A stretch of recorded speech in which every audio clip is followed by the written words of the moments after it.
Doza vijesti.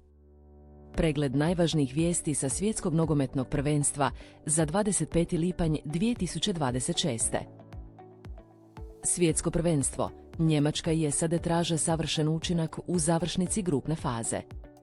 Grupna faza svjetskog prvenstva približava se kraju s posljednjim, trećim kolom skupina D. EIF večeras i tijekom noći odigrat će se 6 utakmica, a Njemačka i Sjedinjene Američke Države nastojat će zadržati 100% učinak.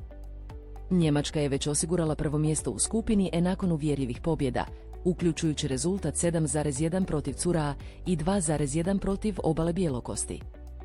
Napadač Denis Undav istaknuo se s 3 pogotka i 2 asistencije, postavši jedno od najugodnijih iznenađenja turnira. Ekvador, s druge strane, suočava se s pritiskom jer još nije postigao pogodak na prvenstvu nakon poraza i remija.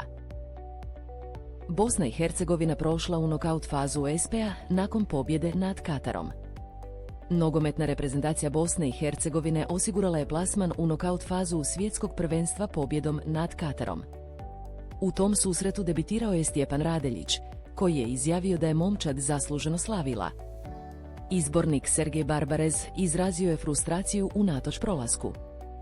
Reprezentacija BiH priželjkuje dvoboj s domaćinom natjecanja u sljedećoj fazi. Sanja i Sead Bojić iz Masterchefa objavili podršku svjetskom prvenstvu. Sanja i Sead Bojić, poznati iz kulinarskog šoua Masterchef, izrazili su svoju podršku svjetskom prvenstvu. Par je svoju ljubav podijelio prema kuhanju, jedno prema drugome, ali i prema nogometu. Njihova objava o praćenju nogometnog prvenstva izazvala je pozitivne reakcije. Ante Budimir donio Hrvatskoj pobjedu nad Panamom i otvorio vrata prolaska.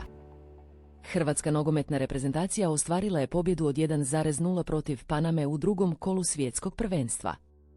Jedini pogodak na utakmici postigao je Ante Budimir u 54. minuti, nakon što je ušao u igru na početku drugog poluvremena.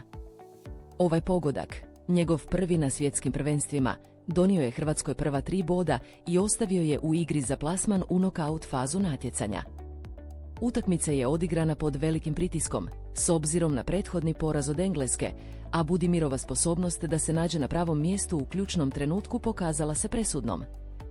Pobjeda otvara Hrvatskoj mogućnost da sama odlučuje o svojoj sudbini u posljednjem kolu. Brazil pobjedio Škotsku 3,0 i osigurao prvo mjesto u skupini C. Brazil je u Majamiju svladao Škotsku rezultatom 3,0 u utakmici trećeg kola skupine C svjetskog nogometnog prvenstva. Ovom pobjedom Brazil je osigurao prvo mjesto u skupini i plasman u iduću fazu natjecanja. Vincius Junior postigao je 2 pogotka, u 7. i pred kraj prvog poluvremena, dok je konačni rezultat postavio Mathias Cunha u 60. minuti. Izbornik Brazila Carlo Ancelotti izjavio je nakon utakmice da momčad sada igra kao tim, ali da još uvijek postoje segmenti koje treba poboljšati. Draguli BiH zabio gol koji je skinuo Mbappé s vrha, Francuz komentirao. Postignut je povijesni pogodak od strane igrača iz Bosne i Hercegovine, koji je nadmašio Kyliana Mbappéa na ljestvici strijelaca. Francuski napadač Kylian Mbappé reagirao je na ovaj pogodak u komentarima.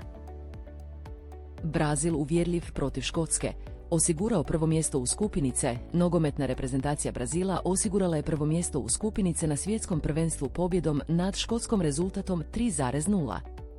Utakmica je odigrana u Majamiju, a golove za Brazil postigli su Vinicius Junior, koji je zabio 2 puta, te Mathias Cunha. Ova pobjeda potvrdila je plasman Brazila u nokaut fazu natjecanja. Izbornik Brazila, Carlo Ancelotti, pozvao je na smirenost unatoč dobroj igri momčadi. Pobjeda Brazila također je osigurala prolazak reprezentacije Bosne i Hercegovine u osminu finala. Bosna i Hercegovina ostvarila povijesni uspjeh plasmanom u nokaut fazu svjetskog prvenstva. Nogometna reprezentacija Bosne i Hercegovine ostvarila je najveći uspjeh u svojoj povijesti, plasiravši se u nokaut fazu svjetskog prvenstva. Momčad Sergeja Barbareza pobjedila je Katar rezultatom 3,1 u posljednjoj utakmici grupne faze. Pogotke za BiH postigli su Alajbegović u 29. minuti i Mahmić u 80. minuti, dok je Elbrake postigao autogol za vodstvo BiH. Katar je smanjio rezultat na 2,1 preko Al Hadosa u 43. minuti. Ovaj uspjeh označava prvi put da Bosna i Hercegovina prolazi skupinu na svjetskom prvenstvu. Argentina spriječava očeve koji ne plaćaju alimentaciju da putuju na svjetsko prvenstvo. Argentinska vlada poduzima mjere protiv očeva koji ne plaćaju alimentaciju. Njihova imena nalaze se na popisu koji se šalje Sjedinjenim Američkim Državama, a cilj je spriječiti im odlazak na svjetsko prvenstvo. Ova mjera ima za svrhu osigurati plaćanje obiteljskih obveza. Neymar emotivno proslavio povratak na teren. Nogometaš Neymar vratio se na teren na svjetskom prvenstvu i nakon utakmice bio vidno emotivan, što su popratile i fotografije. Hvala na gledanju. Pretplati se za dnevnu dozu vijesti i posjeti Doza News.